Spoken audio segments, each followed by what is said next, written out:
संगीतकारको हिसाबले, सर्जकको हिसाबले, गायकको हिसाबले बुझ्दाखेरि गीत सङ्गीत भनेको चाहिँ के हो? अब मेरो विचारमा चाहिँ अब गीत सङ्गीत भनेको हरेक मानिसको जीवनमा हुने भावना, संवेग, आशा, निराशा अनि खुसी आदिको अभिव्यक्ति।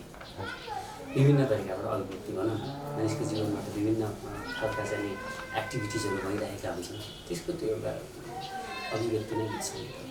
जस्तो अहिले अब प्रविधिको विकास सँगसँगै हिजो के थियो भन्दाखेरि हामीसँग गीतहरू सुनिन्थ्यो कि आनन्दले क्यासेट एउटा 24-25 मिनटको गीत, कुनै आधुनिक गीत 8 मिनट 10 मिनटको गीतहरू क्यासेट बजाएर सुन्ने गरिन्थ्यो। अब अहिले चाहिँ फिल्मको गीतको त पुरै छोडिदिउँ, सामान्य गीत पनि एउटा सामान्य गीतको मात्रै भिजुअल पनि अनिवार्य भइसक्यो। भिजुअल नबनाएर त्यो गीतै भएन। खासमा त्यो भिजुअलले गीतलाई अब कतिको त्यो सशक्त बनाउनलाई कतिको भूमिका खेल्छ भिजुअलले अहिलेको हाम्रो हेर्ने गीतहरूले? यो एउटा चाहिँ गजब कुरा छ, किनभने पहिला हामीले गीत सुन्दाखेरि कहिले भिजुअलमा गीत सुनेनौँ र एउटा मस्तिष्कमा पर्ने प्रभाव पनि बेग्लै किसिमको थियो र तरङ्ग पनि बेग्लै किसिमको उत्पत्ति हुन्थ्यो। र भिजुअल चाहिँ के हुन्छ भन्दाखेरि हरेक मान्छेले प्रत्येक गीतको कुनै पनि गीतको फरक तरिकाले भिडियो बनाएर हुन्छ, आफ्नो दिमागमा हुन्छ नि। अनि कहिलेकाहीँ के भइदिन्छ भने तपाईँले पर्सेप्सन गरेको त्यो गीतको भावलाई जुन छ होइन, त्यो भावलाई तपाईँले आफ्नो एउटा परिकल्पनामा एउटा इमेज बनाउनु भएको छ, एउटा भिडियो बनाउनु हुन्छ, एउटा एक किसिमको सञ्चार हुन्छ तपाईँको मस्तिष्कमा। त्यो भिजुअल आइसक्दाखेरि चाहिँ ठ्याक्कै के हुन्छ भने अब त्यहाँ सिन्डिकेट लाग्यो, तपाईँको परिकल्पनामा सिन्डिकेट लाग्यो होइन। तपाईँले जुन हेर्नुभयो, जे देख्नुभयो त्यही नै 100% मान्न पर्ने भयो। त्यसले गर्दाखेरि तपाईँको भनौँ न कहिलेकाहीँ चाहिँ ठ्याक्क आफूले सोचे जस्तो भिडियो बनिदियो भनेदेखि होइन, यो गीतको भिजुअल चाहिँ मेरो मस्तिष्कमा यो तरिकाले सञ्चार भइरहेछ भन्ने किसिमको त्यो भयो र ठ्याक्कै मिल्यो भने चाहिँ त्यो लगभग त्यो गीत एकदमै राम्रो पनि बनिदिन्छ, भइदिन्छ होइन। तर कहिलेकाहीँ चाहिँ के हुन्छ भने त्यसले डिस्ट्र्याक्ट गरिदिन्छ, गीतलाई डिस्ट्र्याक्ट गरिदिन्छ। भिडियो एकातिर, आफ्नो परिकल्पना एकातिर, अडियो एकातिर हुन्छ। त्यसले गर्दा खास गीत भनेको सुन्ने नै हो होइन। अब अहिले चाहिँ के हो भने आँखाले हेरेर सुन्नुपर्ने सिचुएसन आएको हुनाले मान्छेले एकदमै यसलाई चाहिँ अलिकति फरक तरिकाले अनुभूति गरिरहेको पाउँछ अहिले चाहिँ। भन्नुको अबको पुस्ताले, अब हुर्किने पुस्ताले त गीत भनेको हेर्ने पनि हो भनेर बुझ्ने भयो। हो, हेर्ने पनि। पहिला त्यही एउटा अर्को कुरा त के पनि हो भन्दाखेरि पहिला म्युजिक भिडियो यसको चाहिँ भिडियो परिकल्पनाको आधारहरू पनि त्यति भए पनि मान्छेहरूले बाहिर प्रशस्त रूपमा त्यसलाई भिडियो बनाएर देखाउन सक्ने अवस्थाहरू थिएन। हाम्रो अग्रजहरूको गीतमै कहाँ भिडियो छ, कसैको पनि भिडियो छैन। अब नारायण गोपाल गाईको होइन, अपराध आचार्यज्यूको, नेपाली म्युजिक त्यस्ता सुपर डुपर भनौँ त्यति धेरै दर्शक श्रोताले मन पराएको गीतहरू कहाँ भिडियो छ छैन नि। अहिले पनि हामीले सुन्दाखेरि त्यो आफ्नै तरिकाले आनन्द मनले चाहिँ आफ्नै तरिकाले भिजुअल बनाउँछ मस्तिष्कमा। तर अब अहिले आएर त्यो होइन, त्यो फेसिलिटी पनि भयो होइन, अलिक फेसन पनि भयो र अपरिहार्य पनि भयो। अब समयसँगै परिवर्तन हुँदै जाने त स्वीकार्नु पर्छ।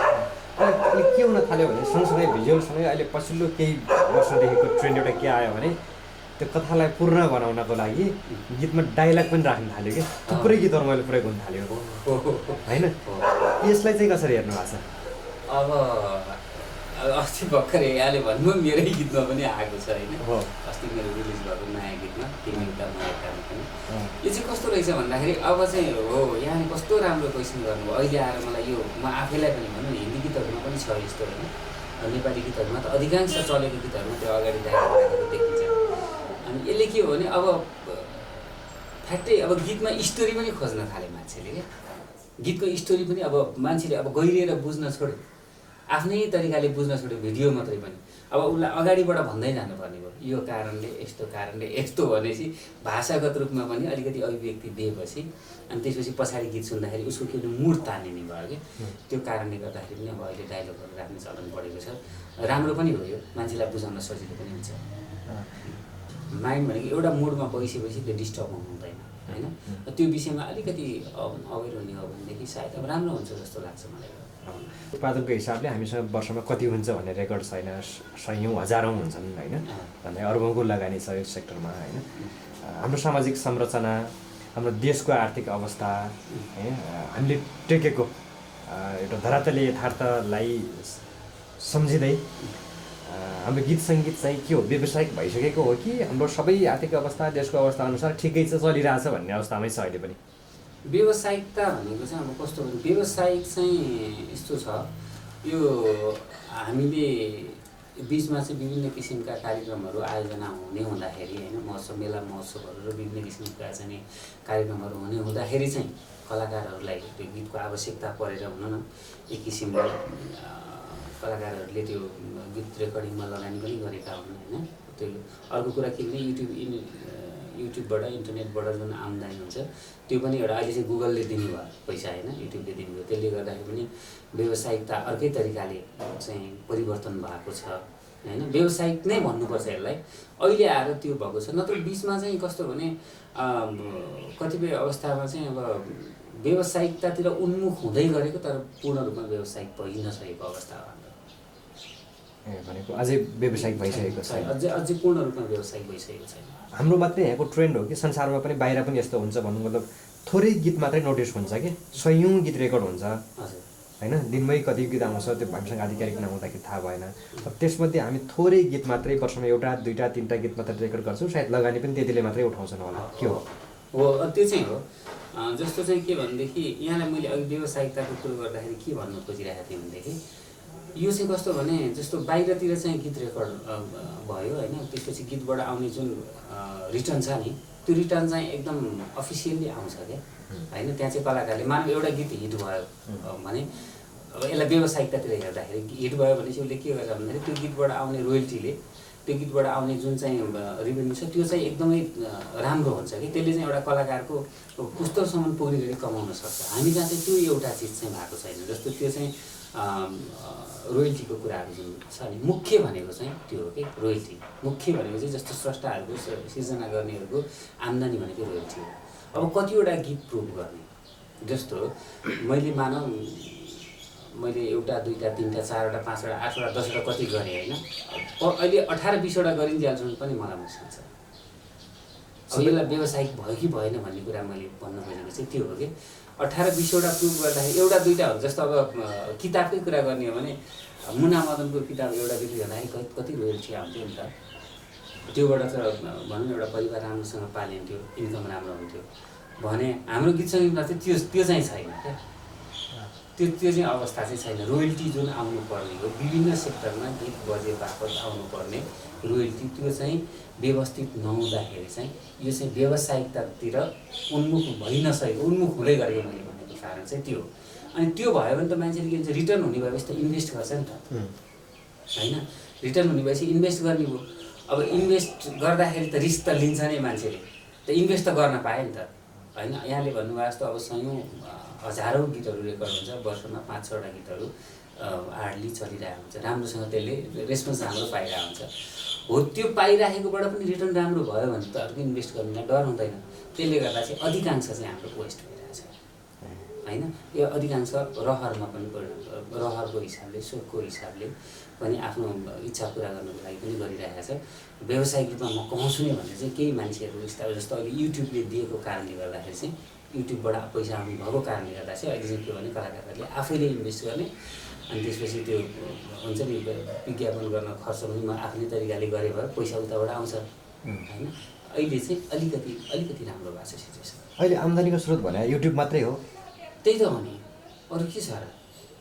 युट्युबमा गएन भने अब एउटा कन्सर्ट हो प्रोग्रामहरू भयो होइन, अनि प्रोग्राममा गएर गीत हिट भएपछि प्रोग्राममा गएर गाउने भयो कलाकारले, एउटा चाहिँ युट्युब भयो। अनि युट्युब जस्तै भनौँ न अरू अन्य पोर्टलहरू पनि छन् जस्तो होइन, युट्युब जस्तै अरू हाम्रो विभिन्न छन् त्यो एप्सहरूमा जुन डाउनलोड हुन्छ होइन, डाउनलोड गरेर गीतहरू सुनिरहेको हुन्छन्। त्यो सायद मैले त्यहाँ चाहिँ अस्ति हाम्रो रोयल्टी सङ्घ समाजको त्यहाँबाट मैले हाम्रो लक्ष्मण दाइले 216वटा पोर्टल छ। 216वटा पोर्टलमा चाहिँ गीतहरू डाउनलोड गरेर सुन्दाखेरि त्यो गीतहरू पैसा पे गरेर हुन्छ कि, अनि त्यो सबै आउने हो त कति आउँछ त्यो युट्युब त 9 नम्बर कि कति नम्बर छ मैले सुनेको त्यो हिसाबले फन्डको मतलब हामी अझै यत्रो धेरै हामीसँग डिजिटल प्लेटफर्म हुँदाहुँदै हामी त्यहाँ पुगिसकेका छैनौँ। त्यो पहुँच अहिले भर्खर थाहा पाउँदैछौँ हामी होइन, भर्खर जो सुरु हुँदैछ। अब यो सबै चिज भइदियो भने चाहिँ अब पैसा त अब कसले तिर्ने भयो, सिधै इन्टरनेटबाट आउने भयो पैसा। त्यसपछि त निर्धक्क भयो किनभने एउटा मान्छे आफैमा मिडिया पनि भइदियो होइन। अब आफ्नो विज्ञापन आफै मन लागि गर्दा पनि भयो होइन। के अरे युट्युब च्यानल खोल्यो त्यसलाई बुस्ट गर्यो होइन, अथवा त्यसको प्रमोसनको क्याम्पेनिङहरू के गर्नुपर्छ गर्यो, त्यसपछि कति रिटर्न आउँछ होइन, दर्शक श्रोताको मन जित्ने काम मात्रै गरिदिनु पऱ्यो क्या, त्यति नै। त्यो भएपछि चाहिँ के अरे अझ बढी हुन्छ नि, सिर्जनाहरू अझ बढी चाहिँ नि रेकर्डहरू थाल्छन् जस्तो लाग्छ मलाई। रोयल्टीकै कुरा आउँदाखेरि जस्तो थुप्रै मेला महोत्सवहरू अहिले त बन्द छन् होइन, भोलि फेरि सुरु होला, ढिलो चाँडो हुने नै हुन् होइन। हामीसँग त्यो अलिकति चलन सायद छैन जस्तो लाग्छ, यहाँको बुझाइको तपाईँको आफै गायक सङ्गीतकार गीतकार सबै त्यो एउटा गीत चल्यो भने गायक वा गायिकाले चाहिँ स्टेजमा गएर गाउँछ, उसले त्यहाँबाट हजारौँ लाखौँ लिन्छ, त्यसको रोयल्टी सर्जकसम्म त आइपुग्दैन होला पक्कै पनि। यही त यहाँ दुःख लाग्दो कुरो छ, म अघिदेखि भन्दैछु क्या। यो एउटा कुरो यहाँले बडा राम्रो पाटो उठाउनु भएको छ होइन। मलाई थाहा छ कि एउटा शब्दको भ्यालु कति हुन्छ भन्ने कुरो, किनभने म आफै शब्द लेख्छु। गीतकारको मूल्य कति हुनुपर्छ भन्ने कुरो मलाई राम्रोसँग थाहा छ। बिना राम्रो शब्द यो तपाईँ लेखेर राख्नु, शब्द राम्रो नभइकन कुनै पनि हालतमा गीत राम्रो हुँदैन। पहिलो बेस भनेकै शब्द। जस्तो मेरो गीतहरू सुन्नुहुन्छ भने कुटुमा कुटु सुपारी दानाको ठाउँ, त्यो शब्दको जुन एउटा प्रभाव छ, गोजीमा दाम छैन होइन, सुर्गे थैली खैए, त्यसको ठाउँमा चाहिँ अन्य शब्दहरू, त्यो खालको प्रभावशाली शब्द नभएको भए त्यो प्रभावशाली कम्पोजिसन पनि आउँदैन थियो क्या। अनि प्रभावशाली कम्पोजिसन आएपछि गाउन त जसले गाउँदाखेरि पनि, किनभने त्यो गाउने मान्छे त धेरै हुन्छ नि त। जस्तो मैले शब्द लेखेँ, कम्पोज गरेँ, त्यो चाहिँ एउटै मान्छेले मात्रै गर्न सक्छ। तर गाउन चाहिँ के भने त्यसलाई चाहिँ लाखौँ मान्छेले गाइदिन सक्छ होइन। त्यसपछि त दर्शक श्रोताले गाइदिन्छ होइन, सिङ्गरहरूले धेरै सिङ्गरहरूले गाउन सक्छ भनेपछि प्रमुख पाटो भनेको शब्द हो, कम्पोजिसन हो। त्यसकारण शब्द र कम्पोजिसनलाई चाहिँ हामी कहाँ जुन रूपमा एउटा भ्याल्यु दिनुपर्ने हो त्यो अझै भएको छैन, त्यो दिनुपर्छ। मैले त्यही भएर मैले भनौँ अब पछिल्लो समयमा जस्तो मैले अब अन्य स्रष्टाहरूको कमै काम गरेको छु। जस्तो गोजीमा दाम छैन गीत हजुर तिमी सिंहले गर्नुभएको, मलाई कुनै स्टेजमा 50,000 रुपियाँ दिन्छ भने मैले 5वटा गीत गाउँछु, के अरे 10वटा गीत गाउँछु मानौँ, एउटा गीतको कति पाएँ, 5,000 रुपियाँ पाएँ। 5,000 रुपियाँको 10% म दिन सक्छु नि, सक्दिनँ। उहाँको सर्जकको ल 10% त त्यो ठुलो कुरै भएन नि। भनेपछि 500 रुपियाँ मैले छुट्याउनु कुन ठुलो कुरो छ, त्यस्तो ठुलो कुरो छैन। त्यो स्टेजबाट मैले उहाँको सर्जकको लागि कम्पोजरलाई 500 रुपियाँ, लिरिसिस्टलाई 500 रुपियाँ छुट्याइने मात्रै भने पनि त त्यो त भयङ्कर ठुलो त्यो सम्मान हुन्छ क्या। त्यसरी मैले 20वटा स्टेजबाट छुट्याइने भनेदेखि उहाँलाई 10,000 रुपियाँ जम्मा गरिदिँदा 5,000 रुपियाँ जम्मा गरिदिँदा उहाँको मन त कहाँ पुग्छ, सिर्जना गर्ने मुड त कहाँ हुन्छ, त्यस्तो लाग्छ है मलाई। किनभने म आफ्नो सिर्जना गीत लेख्ने भएको कारणले गर्दा मैले नृत्य जति पनि गीतहरू छन् प्रायः अधिकांश आफैले लेखेको छु। अनि मलाई महसुस भएको कि यो प्रोग्राममा जाँदाखेरि ओहो यसरी पैसा आउँदो रहेछ होइन, यसरी पैसा आउँदा ठुलो कुरो हो नि त। मलाई 50,000 रुपियाँ कसैले दिन्छ, 60,000 दिन्छ भने मैले यसरी डिभाइड गरेँ भने त्यो ठुलो कुरो त होइन रहेछ, खासमा मन ठुलो कुरो रहेछ भन्ने चाहिँ मलाई फिल भयो। सिस्टम भएको भएछ सिस्टमले काम गरिदिन्थ्यो। किनभने मैले तपाईँको गीत गाएपछि कुन गीत गाउँछु त्यो सबै टिपोट गरेर होइन, यो गीतको यति चाहिँ सिधा स्रष्टाको उसमा जान्छ भन्ने भएको त्यो सिस्टम भएकोमा सबै जान्थ्यो। हामी पनि त्यो पनि प्रक्रियामा छ, गरिराख्नु भएको छ। हाम्रो त्यो सिस्टम राख्ने गीतले हामी काम गरिराख्नु भएको छ, त्यो भएको भइसकेको। नत्र चाहिँ व्यक्तिगत रूपमा गर्दाखेरि अहिले अब जस्तो यो महामारी भनौँ संसारमै छ होइन, सबै क्षेत्रलाई भएको छ, यो सङ्गीत क्षेत्रलाई पनि यसले केही हदसम्म अप्ठ्यारो त पारेको छ। यसले चाहिँ जस्तो अब नयाँ आउनेलाई वा स्थापित कलाकारहरूलाई होइन, अब थुप्रै कलाकारहरू चाहिँ विभिन्न रेस्टुरेन्टबाट दोहोरी साजबाट त्यहाँबाट उत्पादन हुने एउटा सेक्टर पनि हो, त्यहाँ सिक्दै आउने सबै बन्द छन्। यसले गर्दाखेरि केही विस्थापित हुने वा यो सेक्टरमा भोलिको दिनमा केही ग्याप देखिने एउटा कुनै एउटा त्यस्तो डर रहन्छ। यो त वास्तवमा एक्सर्साइज गर्ने टाइम हो, यो त रेस्ट दिएको क्रिएटरहरू रेस्ट समयले हुन्छ नि। किनभने कहिलेकाहीँ के हुन्छ भने गर्दै जाँदाखेरि अलिकति मोनोटोनस पनि भइरहेको हुन्छ। 3-4 महिना 5-6 महिना चेन्ज हुँदा त मान्छेले हुन्छ नि सबै ठप्प हुँदाखेरि त केही न केही नयाँ त सोचेर बसिरहेको हुन्छ नि।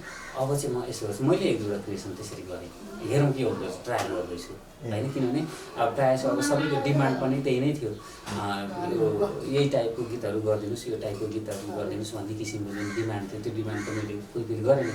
त्यो बाहेक अरू मसँग के छ कि छैन, अरू अर्को फरक शैलीले म क्रिएसन गर्न सक्छु कि सक्दिनँ भन्नुको लागि टाइम पनि खास थिएन कि अब अहिले यसो सोच्दाखेरि हुँदो रहेछ किनभने मान्छेले हामीले चाहिँ त्यो समय चाहिँ पायो भनेदेखि अब केही नै काहीँ पनि निकास पनि नपाउने भयो रेकर्ड पनि नहुने भयो कसैको प्रेसर पनि नहुने भयो होइन अनि केही पनि नहुने भइसकेपछि त सोध्छ नि मान्छेले ओहो एक दिन त राम्रो दिन आउँछ नि त कालो बादल हटेर जुन उज्यालो हुने दिनको लागि के चाहिँ गर्दाखेरि नयाँ होला भन्दा एकदम स्वतन्त्र तरिकाले क्रिएसन गर्न पाउँछ त्यो एउटा सुवर्ण अवसर पनि हो अझ म त अहिले भन्छु म अस्ति बिचमा चाहिँ यो लकडाउनले गर्दाखेरि 30-35 दिन कामै गरेन किनभने म बाहिर थिएँ विदेशमा थिएँ फर्केर आएपछि कोरोनाको शङ्काले होइन गरेन त्यसपछि सुरु गरेको त्यो फेरि सोच्ने समय नै धेरै पाएको छु है अब सोच्छु भनेर चाहिँ एउटा मेन्टालिटी बनाएको छु तर चाहिँ राम्रो यो चाहिँ एकदम राम्रो सर्जको लागि राम्रो टाइम हो जस्तो हामीसँग अहिले के छन् भन्दाखेरि पुराना गीतहरू जस्तो दशकौँ अघि बनेका गीतहरू अहिले पनि उत्तिकै सुनिन्छन् गैरीखेतको माइतीघाटदेखि लिएर रातो टिका होइन त्यो गीत 20को दशकमा बनेका गीतहरू पनि अहिले पनि उत्तिकै सुनिन्छन् त्यो गीत अहिले पनि उत्तिकै सुनिनुमा हामी अहिलेका गीतहरूलाई त्यतिको स्तरका बनेनन् भन्ने कि अथवा दर्शकको एउटा मनोभावले चाहिँ ती सबै गीतहरू पनि हामी उत्तिकै सुनिन्छौँ भन्ने कालजयी गीतहरू बनेका छन् भन्न सकिन्छ के हुन्छ यसमा अब तपाईँलाई म सोध्छु सुर्के थैली आएको कति भयो भन्दा 5 वर्ष तपाईँले बिर्सिनु भएको छैन कुटुमा कुटु आएको कति वर्षपछि तपाईँले बिर्सिनु भएको छैन त्यसै गरी थपिने हो नि त समय त अहिले त यसको रिजल्ट त कसरी थाहा हुन्छ होइन हामीले त किनभने तर मलाई जहाँसम्म लाग्छ अहिलेसम्म मैले कुनै स्टेजमा जाँदा अब सुर्के थैली आएको 5 वर्ष भयो भने आज पनि उत्तिकै ताजा सुनिन्छ होइन अहिले नै आकलन गर्ने बेला भएको छैन अब 10 वर्षपछि गर्ने हो होइन त्यो बच्चाहरूले त्यो दिमागमा राख्छ कि राख्दैन अहिले सुनेको बच्चाहरूले आउने बच्चाहरूले नयाँ पुस्ताले त्यसलाई फलो गर्छ जसरी हामी मोहनलाललाई यहाँले भने जस्तो अहिले पनि सुन्छौँ चट्ट रुमाल अहिले पनि सुन्छौँ रेशम जुरेली सुन्छौँ गैरी खेतको यसो सुन्दा आफूलाई अर्कै किसिमको आनन्द आउँछ वरि जमाउन पाइजमाउन होइन अब त्यस्तो 24 घन्टा त मोनोटोनस हुन्छ मान्छेलाई हेर्नु त्यही चिज एउटै चिज सुनिराख्नको लागि जति नै राम्रो होस् अमृतै पनि त बढी त सक्दैन नि त मान्छेले होइन त्यो कारणले गर्दाखेरि अहिले नै ठ्याक्कै एक्ज्याक्टली यो भन्ने बेला छ कि तपाईँले अबको 5 वर्षपछि मलाई जहाँसम्म लाग्छ यो 70 को दशक कम्प्लिट हुन देऊ न यो 70 को दशकमा चाहिँ धेरै गीत सङ्गीतहरू सिर्जना भयो होइन अनि यो दशक अब 3-4 वर्ष हेर्नु 4 वर्षपछि फिल्टर भएर तपाईँले बजारमा सुन्दाखेरि जे सुन्नुहुन्छ नि सम्झिनुहोस् त्यो कारणले जस्तो यी सुनिने गीतहरूमध्ये सर्वाधिक सुनिने सर्वाधिक लोकप्रिय कालजयी भनेका लगभग अधिकांश गीतहरू लोकलयमा आधारित छन् चाहे नारायण गोपालका समेतको कुरा गर्दाखेरि अरुणा लामासँग गर्दाखेरि यो चाहिँ के छ सर यसमा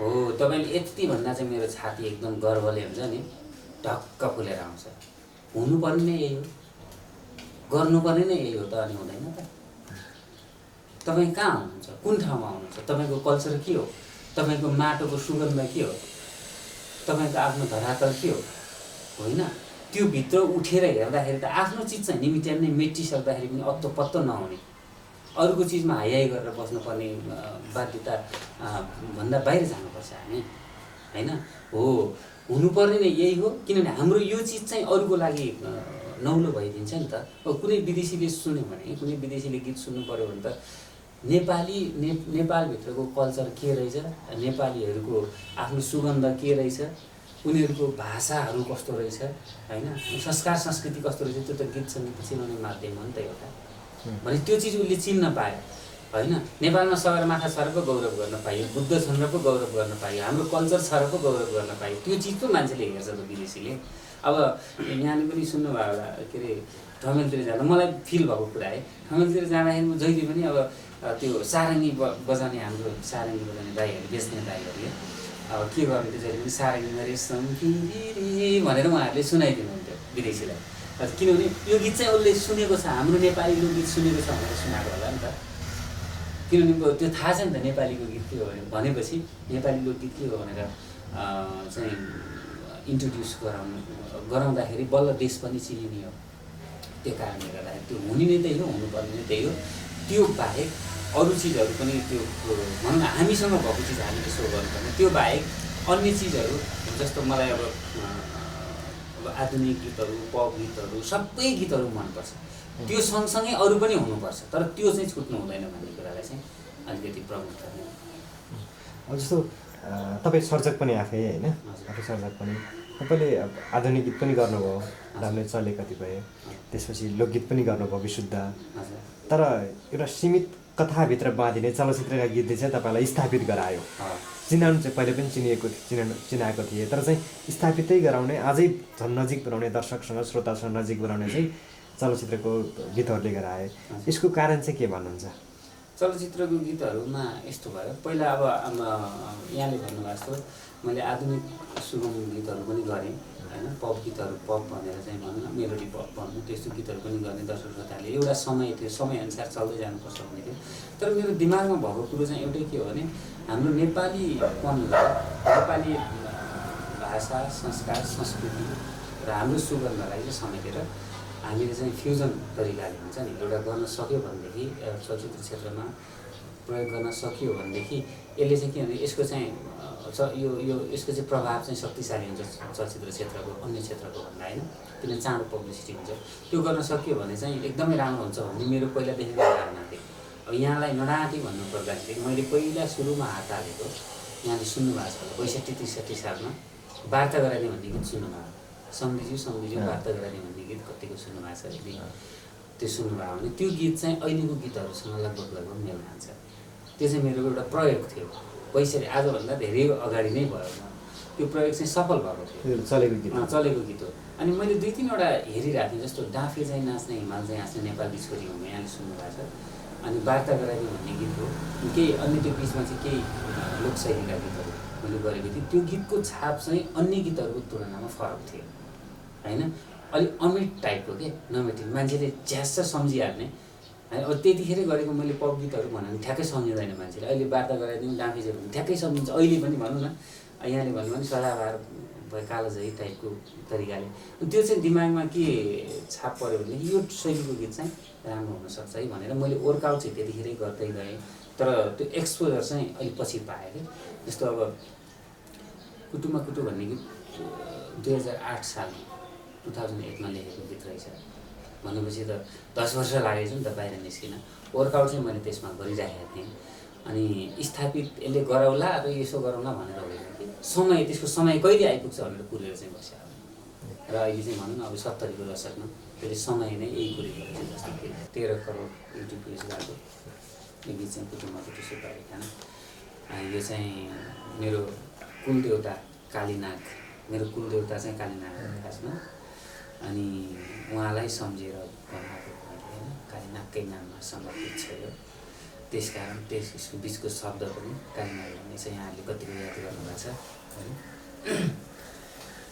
छिमेकी हुँ म बागैको सन्तान काली नागैको, तिमी तरै छौ मेटिने कोयली होइन कागैको, कोरी बाटी चट्ट कपाल लाली ओठैमा, लाली ओठैमा हजुर लाली ओठैमा, झ्याप्पै कदम रोकियो फुलको बोटैमा, कुटुमा कुटु सुपारी दाना, कुटुमा कुटु, कुटुमा कुटु सुपारी दाना, कुटुमा कुटु।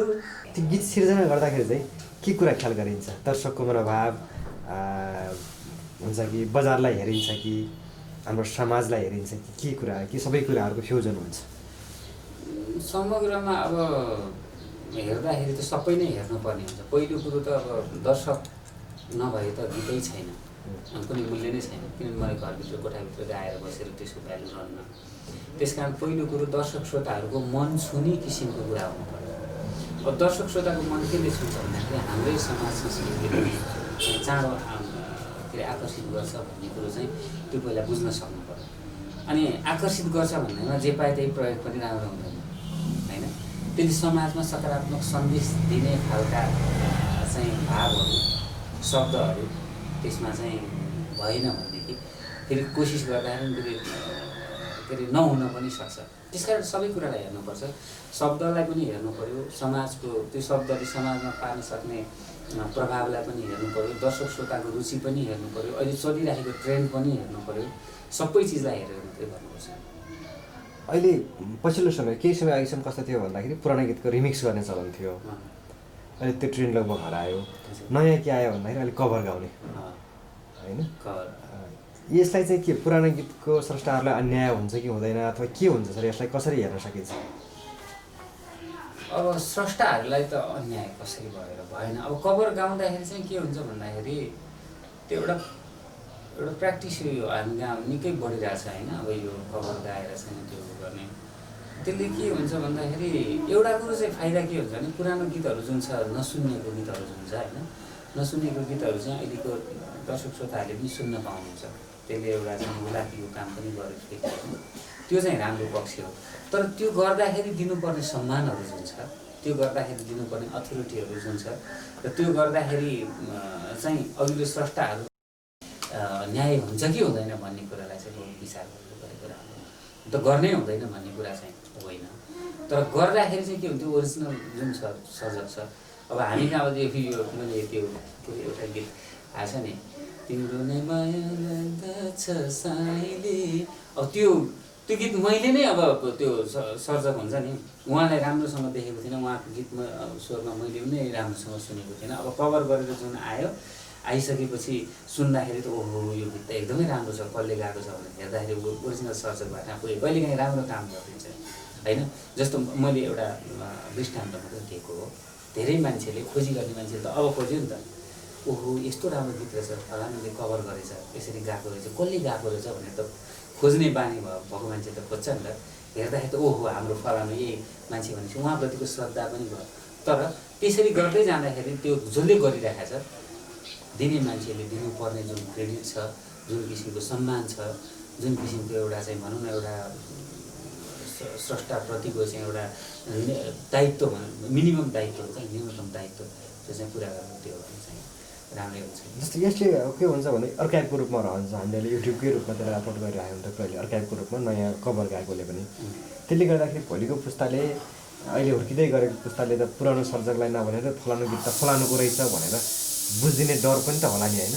त्यो त हुन्छ, त्यो त डेफिनेटली हुन्छ। अब मुख्य कुरो अब शब्द कम्पोजिसन चाहिँ अब त्यो एउटैको भयो, सिङ्गर चेन्ज भएर आयो होइन। सिङ्गर अब कहिलेकाहीँ अब यो प्र्याक्टिसलाई चाहिँ अब कसरी लिने भन्ने कुरा अब दर्शक श्रोताले गर्नै हुँदैन भने दर्शक श्रोताले सुन्न पाएन, नयाँ टेस्ट पनि चाख्न पनि पाएन होइन। त्यो चाहिँ अलिकति दर्शक श्रोतामाथि अन्याय पनि हुनसक्छ। किन दर्शक श्रोताले पुरानो जुन प्रविधिको चिजहरूलाई होइन कहिलेकाहीँ त्यो भइसकेका चिजलाई पर्फेक्टली अब त्यो टेक्नोलोजीको कुराहरू हुन्छ, त्यतिखेरको अरेन्जमेन्टको कुराहरूदेखि लिएर होइन त्यतिखेरको प्रस्तुति ठ्याक्कै अहिलेको जेनेरेसनलाई चाहिँ मन नपर्न सक्छ नि त। अनि त्यो कारणले नराम्रो चाहिँ अलिकति फरक पर्न सक्छ होइन। अब दर्शक श्रोताले सुन्नै पाएन भने त फेरि गीतको भ्यालु नै के भयो, त्यो आर्काइभमा मात्रै भएर त भ्यालु भएन। तर ओरिजिनललाई नमर्ने हिसाबले त्यो गर्नुपर्छ। यही कुरा चाहिँ अलिकति गम्भीरै छ यो कुरा होइन। यहाँले भन्नुभएको सही हो। भोलि गएर अब मेरो सूर्य थैली मैले गरिराखेको सूर्य थैली चाहिँ अब अर्कोले गाइदिराख्दाखेरि अर्कोले गाएर मजाले राखेको त मेरो त अस्तित्व नै समाप्त भयो होइन। त्यो एउटा टाइमसम्म चाहिँ राख्नुपर्छ कि जस्तो चाहिँ कुनै सिर्जना आएको चाहिँ 20 वर्ष 30 वर्ष 50 वर्षपछि खुल्ला छोडिदिने हो कि होइन, त्यस्तो चाहिँ केही प्रावधान गर्न सकियो। अहिले के छ भन्दाखेरि गीत चलेको माफन गर्ने भनेको एउटा मात्रै प्लेटफर्म भनेको युट्युबको भ्युज छ होइन। यो कतिको न्यायचित हो यो? अब अरू विकल्प के छ र? अरू विकल्पै छैन त। अब अन्त कहाँबाट थाहा पाउने ल भन्नुहोस् त। चल्यो कि चलेन भनेर मान्छे सिधा युट्युबमा जाने भयो, आँखा त्यहीँ पर्ने भयो, नजा भन्नु भयो। अन्त गर हेर युट्युबबाट फाइनल हुँदैन र फलानु गर फलानु भन्ने ठाउँमा यसरी सुन भन्न भएन। त्यहीँ जान्छ। अब त्यहीँ राम्रो चिज दिने हो, त्यहीँ सङ्घर्ष गर्ने, अरू विकल्प छैन। अब भ्युजको कुरा गर्नुहुन्छ भनेदेखि भ्युज मात्रै सर्वेसर्वा होइन, त्यो कुरालाई चाहिँ मान्नु हुँदैन। भ्युज बेसरी त्यो एउटा भ्रममा चाहिँ दर्शक श्रोताहरू पर्नु हुँदैन। भ्युज चाहिँ करोडौँ गयो, लाखौँ करोडौँ जाँदैमा त्यो गीत चाहिँ सुपर डुपर राम्रो रहेछ भन्ने किसिमको त्यो मेन्टालिटी कहिलेकाहीँ हुन्छ नि। गीत नराम्रो त कहिले पनि हुँदैन हेर्नुहोस् होइन। मान्छेलाई मन परेरै गीत सुन्ने हो। कुनै पनि प्रतिभा सिर्जना भन्ने चिज नराम्रो भन्ने हुँदैन क्या। अब त्यसको लिसनर कति हुनुभयो भन्ने कुरा हो क्या, त्यसको भ्युर कति हुनु। अब कहिलेकाहीँ अब मलाई मन नपरेको यहाँलाई मन पर्दिन सक्छ नि, अनि यहाँलाई मन पऱ्यो भनेर म रिसाउन त मिल्दैन तपाईँलाई मन पर्न सक्छ नि त, तपाईँ नितान्त यो अस्तित्व छुट्टै अस्तित्व हो नि त पृथ्वीको। त्यसकारण त्यो मापन 100% चाहिँ यो चाहिँ एकदमै सबैजनाले मान्नुपर्ने मापन चाहिँ होइन। जतिले मान्नु भएको छ ठिक छ, मान्नु भएन सक्यो। ग्लोबलाइजेसनको पिरियडमा अहिले हामीले गीत सङ्गीतको हुन त आफैमा एउटा भाषा हुँदैन, भूगोल हुँदैन भन्छौँ होइन। त्यो कारणले गर्दाखेरि पनि होला हामी विदेशी सङ्गीतहरू पनि सुनिराखेको हुन्छौँ। तर जति हामी विदेशी सङ्गीतहरू नेपाली बजारमा बज्छ वा सुनिन्छ वा हेरिन्छ त्यत्तिकै हाम्रो त बाहिर छैन, कम छ होइन। स्वाभाविक हो नि त्यो त, भाषाले पनि फरक पार्छ। अनि प्रयास भन्ने जस्तो अब के हुँदो रहेछ भने अहिले यहाँले फेरि कतिको गर्नुभएको छ, कुटुमा कुटु भन्ने गीत चाहिँ त्यो करिब 13 करोड जति चाहिँ भ्युज भएको छ। त्यो भ्युज चाहिँ कुनै फेक भ्युज भयो, किनभने मैले धेरै ठाउँमा देखाएको छु। जस्तो पाकिस्तानी सिङ्गरहरू, अमेरिकन रक सिङ्गरहरू होइन, यी भारतमा होइन, त्यसै गरी विभिन्न अस्ट्रेलियातिर अथवा के अरे अन्य मुलुकहरूमा पनि यो गीत सुन्ने विदेशीहरू पनि हुनुहुन्छ क्या, सुनेर गुनगुनाउने। त्यो पाकिस्तानी एकजनाले के नाम छ मैले ठ्याक्कै बिर्सेँ, उहाँले गाउनु भएको रहेछ कि दादाबारीको छुन्तो यस्तो मिठोसँग उहाँले प्रस्तुति दिनुभएको छ होइन। त्यहाँको नाम चलेको सिङ्गरले गाउनु भएको छ, लाइभ गाउनु भएको छ।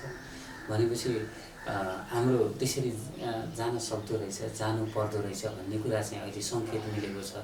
सम्भावना यहाँले जुन भन्नु भने अन्य मुलुकका गीतहरू चाहिँ हामीले जति पनि सुनिरहेका हुन्छौँ होइन, हाम्रो चाहिँ बाहिर कहाँसम्म पुग्यो त भन्नको लागि हामीले अब स्टेप चाल्दै रहेछौँ। अब अहिलेको भनौँ न, अहिलेको अब यो युट्युब इन्टरनेटले गर्दा चाहिँ सहज चाहिँ बनाएको छ। गऱ्यो भनेदेखि राम्रो गऱ्यो भने सुन्छ, मजाले सुन्छ, किन नसुन्छ। एउटा अन्तरा गीत सुनौँ न त फाइनल्ली, सरकारी एउटा सुनौँ।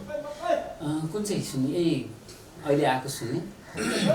अब अरू त अब सूर्य थली कुटुमा कुटुहरू त धेरै सुनिसक्नु भएको छ होइन। यो अहिले चाहिँ लेटेस्ट भर्खरै आएको गीत हो, के अरे तिमी उता म यता, मिलन नेवार बनिन्छ मैले गाएको छ, मैले अभिनय पनि गरेको छ। सुनसान रातमा यो मेरो आत्मा चसक्क बिझेको मायालु, तिमीलाई नै सम्झी मरुदा रुदा सिरानी भिजेको, तिमीलाई पो थाहा छैन भन्नु पो भएको छैन, तिमी उता म यता अहिले मन सन्चो कहाँ छ र, भोक निन्द्राला छैन के भा हो थाहा छैन।